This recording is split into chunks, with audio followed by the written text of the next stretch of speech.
केला. हरी भजनी हे ढवळले जग सुखविदा लाग कळी काळाचा. या तुकोबरांनी या भजनाच्या कीर्तनाच्या देवा धर्माच्या नादाला लागून अख्ख्या संसाराची राख रांगोळी केली.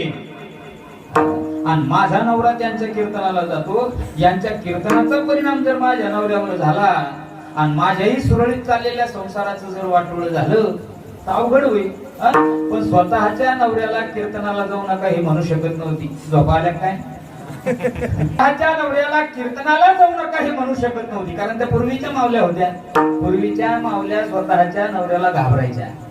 अशा लटलट लटलट लटलट कापायच्या मावल्या. स्वतःच्या नवऱ्याचा बुड दारात जरी वाजला तरी आपल्या घरात नाकाच्या शेंड्यावर घाम यायचा पूर्वीच्या मावल्या. आता नाही घाबरत.